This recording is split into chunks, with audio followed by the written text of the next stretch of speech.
कसा आहे हा कोस्टल रोड पाहूयात।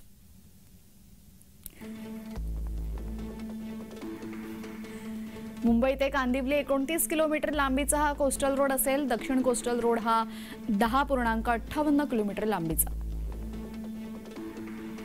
एकूण प्रकल्पाचा खर्च 13,983.83 कोटी रुपये।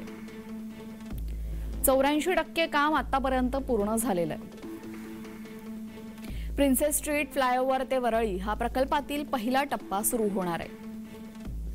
यामध्ये 15.66 किलोमीटरचे 3 इंटरचेंज आणि 2.7 किलोमीटरचे एकूण 2 बोगद्यांचा समावेश आहे। पुलांची लांबी एकूण 2.19 किलोमीटर इतकी आहे। हाजी अली, महालक्ष्मी मंदिर आणि वरळीला पार्किंगची व्यवस्था आहे। कोस्टल रोड पूर्ण झाल्यानंतर प्रवासामध्ये 70% वेळेची बचत होणार असून ध्वनी प्रदूषण आणि वायू प्रदूषण देखील कमी होईल।